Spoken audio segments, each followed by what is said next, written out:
Our next speaker is Dr. Michael Safi. He's another UCSF graduate. He's done significant research on PJK. He's going to talk about incidence, risk factors, and prevention techniques. All right, thank you. No disclosures. Thanks for the opportunity. I have to say, this is a course I think a lot about when I was a resident. A lot of good memories here, but I have to thank the Godfathers for this opportunity, and also then you guys for carrying the torch forward. So PJK, I think most of us know what it is, but it's important to remember PJK is a radiographic diagnosis. It's not clinical. And I think when you start talking about reoperations and what we call proximal failure and severe PJK, these are a little bit subjective, and the literature is a little bit cloudy here. I think it's also important to remember that sometimes PJK may be normal, maybe a little bit of reciprocal change that you're detecting. Dale wrote a nice review here. I mean, unfortunately, it's very common, okay? 20 to 40% of cases. Most of these are early, but it's important to remember they can occur very late. And so these patients need a lot of follow-up. But I think what's also important is this is a spectrum of disease. So not all PJK is pathologic, not all PJK needs surgery, but it's just important to think of this as not just a binary problem. If you want something really sobering, look at this. This is a paper from the ISSG guys. They looked at large number of adult deformity patients. They looked at patients who had 2-year follow-up sort of early and late, so 2008 to 14 and 14 to 18. PJK, 2 years, 50%. Okay, again, that's radiographic, but 13% PJF, 30%, almost a third, had revision surgery. But here's what's interesting. If you look at the use of the prophylactic strategies that a lot of us are using, and I'll talk about, didn't really have an effect, okay? If you compare this early to late cohort, the rates are pretty much the same, okay? So I think we're learning a lot more about it, but it's never going to go down to zero, okay? Just for academic, historical purposes, this is a nice classification system. You can see here we look at the mechanism of failure, the magnitude, and whether there's a aesthetic level at the top. I think most of us have seen that in general, these the UIVs at the thoracolumbar junction, lower thoracic level, tend to fail due to bony fatigue, whereas the constructs that are higher up tend to fail due to ligamentous fatigue, and that's affected some of the ways we try to prevent PJK. This is a nice severity scale. I don't think the study was ever published, but if you want, you can pull up the abstract, but a very nice way of quantifying PJK. So what are the risk factors? Well, there's certain things intrinsic to the patient. Okay, old age. Most studies will say it's around 55. To me, that's basically every adult deformity patient. So obviously, the higher you go, the older you are, the higher the risk. And most of that is there's a surrogate for bone density and frailty and muscle strength, which we'll get into. Osteoporosis, obesity, these are all things ideally that you want to fix before surgery. And then, the magnitude of the deformity. So the bigger the correction, probably the higher the risk of having a problem. Sarcopenia. So this is sort of a newer area. This is very interesting to me, but this is a nice study. Single center retrospective, just under 60 patients with 2-year follow-up. So they looked at the paraspinal muscle size and the degree of fatty infiltration. And what they saw was that patients who had overall smaller muscle size, and this was primarily driven by the erector spinae muscles, not necessarily psoas or multifidus, but that was associated, at least in this group, with a higher rate of PJK. And again, when they did some multivariate analysis, it was still important. So probably an important area for us to think about. I think we're still early in figuring that out. As far as the surgical techniques, this is stuff that a lot of us have, or certainly I was taught as a resident, and probably are very important. Minimize your soft tissue disruption, excessively rigid constructs. I think this may be controversial, but at least in my group, we have a lot of people who talk a lot about modulus matching when they're thinking about interbody grafts. Right now, most of us just put an interbody graft off the shelf, and we'll use that whether the patient is an older woman with soft bone or a young guy with really rock hard bone. And so I think you can apply some similar principles when we start thinking about rod materials and multiple rod constructs, and whether you want to use the same strategy for every patient, or maybe tailor the stiffness of your construct. It's probably something that is worth looking at. UIV selection, I think most of us aren't going to stop at a kyphotic segment. You can kind of cheat. If you see something is ankylosed, maybe plug in right underneath that and try to put a little kyphosis in your rod. And then obviously the overcorrection, if you can avoid it, but in some patients need a big correction. There's just no way around it. As far as level selection goes, I think this is a nice study, just reminding us to sort of think about the bone density of where you're stopping. They looked at Hounsfield units at the UIV, UIV +1, and other levels. And I think, as most of us would expect, this was highly predictive of failure. So if you stop at a soft level, your construct is at a higher risk of failure. So think about that when you're planning your levels. Screw angle, this is another interesting study, small group from Cal Kabashian Hopkins. Bottom line, it's a confusing angle, but the bottom line is this. If the screw is angled up into the disc, you have a higher risk of PJK. I think that's sort of intuitive, probably a surrogate for people getting into the disc space as well. So there may be a role for aiming your top screw a little bit down. Certainly don't put it in the disc. Now, prophylaxis, this is, I think, where there's a lot of interesting data and a lot of mess here, and sort of important to figure out what's real, what's not, and what works and what doesn't work. I think the short answer is I don't think we fully know, but I'll go through sort of what's out there and what we think will work best. So especially for constructs, if we're talking lower thoracic to pelvis, I think we've seen these. These tend to fail due to soft bone, or they fail with fractures. And so there certainly is biomechanical rationale to put some cement in that level, strengthen it, and certainly in some cadaveric studies you can see here, you can dramatically lower your rates.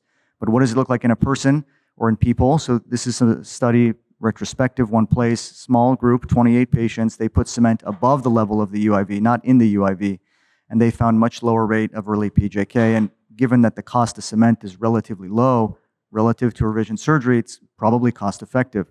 Okay, so other groups, 85 adults, relatively moderate to long segment fusions, same thing. They found lower rates of PJK when you look at patients who had cement at the UIV, UIV +1, versus those who did not, lower rate of revision surgery. So this looking pretty good, right? Here's Cal Kabashian's work, looked at patients both early and late, and what he saw was that, at least in his experience, these patients were failing longer. So the cement, the vertebroplasty, whatever strategy you're going to use, maybe prevents some of your early PJK, but that benefit may diminish over time, okay? This is a nice review, 8 studies, almost 700 patients. Bottom line is it's inconclusive. So for vertebroplasty, I don't think there's great level 1 data to support it. I think it almost certainly provides a benefit in your high-risk patients when you're stopping at the lower thoracic levels. Given the cost of cement versus the cost of revision surgery, it probably makes sense to use it. I think there's some theoretical concerns about taking away blood supply to the disc, cement embolism. I've seen them, never had them symptomatic, but I'm sure there are horror stories out there. Fluoroscopy, if you don't like it, the radiation. I know Chris and Vedant have a very nice technique of doing it without it, and that's been published. So, all right.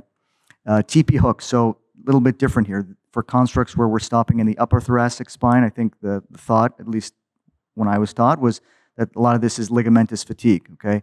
And the thought is if you use a hook, it's less dissection, maybe it's a smoother transition because it's not as rigid as a pedicle screw. So what does it say?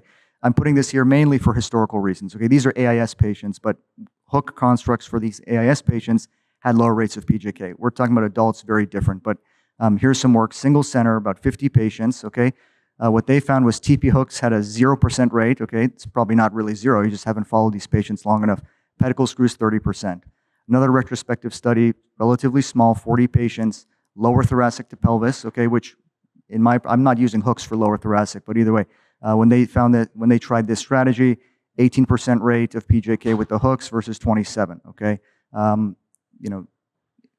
so take that what you will. I don't think there's great level 1 data for this. I think it's probably effective if you're looking at an upper thoracic UIV, and given that the cost is relatively low, probably a very effective preventative strategy. Flexible rods. Okay. Not advocating for this, putting it here just so we're complete, okay? This is one study, okay, kind of an interesting idea. I don't think this has panned out. Again, just for you to think about, okay? But transition rods are a little bit interesting. There is some biomechanical data suggesting that if you can transition or taper the stiffness of this rod as it goes up, that you can decrease the stress, decrease the rigidity, and maybe there's a benefit to this, okay? But there isn't great data on that just quite yet. So no external validation, theoretical benefit not proven.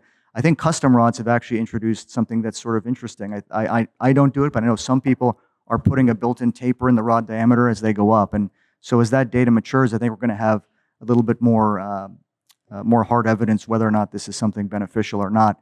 But I do think the idea of matching the rod stiffness to the specific patient is probably something important. Okay, tethers. This is something that I think a lot of people in the room probably use. But the idea here is you can augment the tension band. You create more of a gradual transition, same idea as with a tapered rod, from your fused to unfused segments. The one challenge which I'll get into is that I think the techniques are variable, okay? Here's some biomechanical data. This is a finite element model. They showed basically different ways of fusing essentially lower thoracic to the pelvis. They used pedicle screws, hooks, and then tethers going from the UIV +1 all the way up to 3. I don't have a pointer, but what you can see as you follow that graph on the right from left to right, you can see a little bit increased range of motion and smoother transition to the unfused segments as you go above. And so there's, at least based on this, was a theoretical benefit. So this has been tested by multiple groups. This is some work from UVA, single center, 180 patients. You can see when they compared patients who had tethers to those who did not, significant decrease in their PJK rates and a shorter time to PJK in that group, okay? Older age, higher magnitude of correction, both associated with a higher risk. What's interesting is, again, I don't know if this is gonna project. Yeah, I don't have a pointer. But what you can see I highlighted in that group is they looked at 3 different groups. They had the no tether group, they had just a pure tethering group, and then a tethering group where they anchor the tether to a crosslink. So you're putting that under tension. And I think that's really important because I think the tethering is very technique dependent.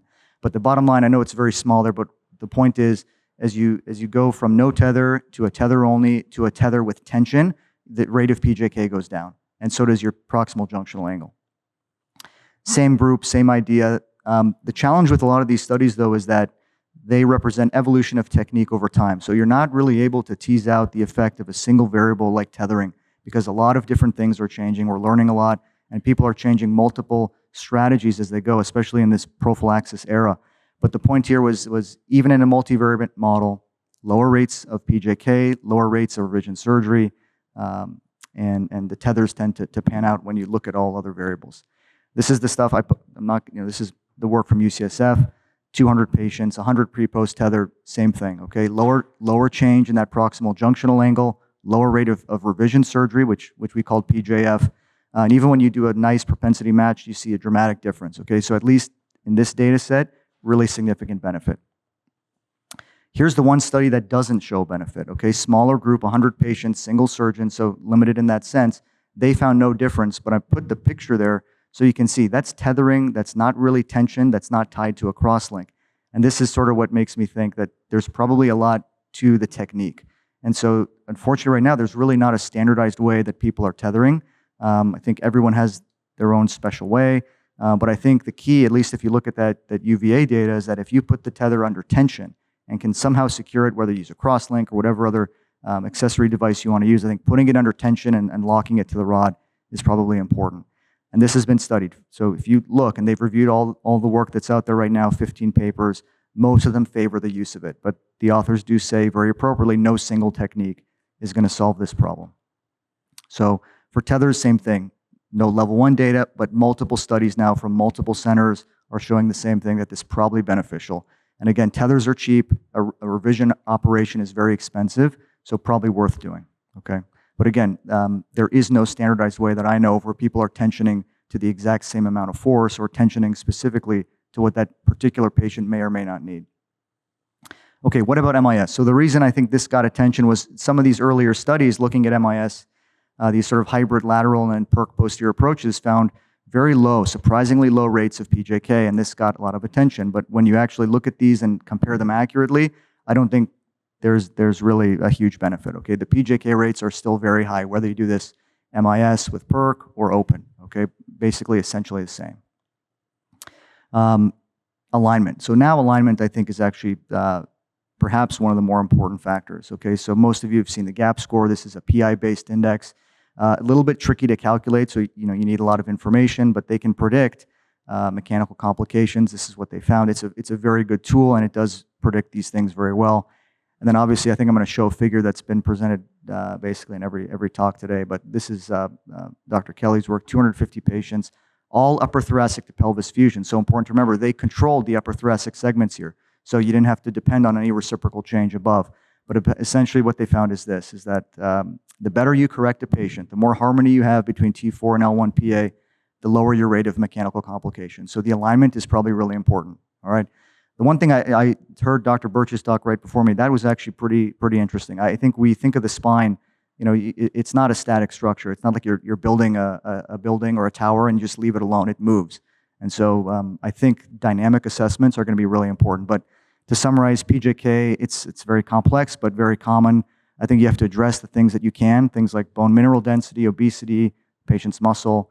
I think the prophylaxis strategies, I put controversial. I don't know if they really are. I think there's really good data that supports them. So I think in high-risk patients, it makes a lot of sense. I think following these patients for a long time matters, but I think good planning, UIV selection, alignment, these are all the important things. So thank you.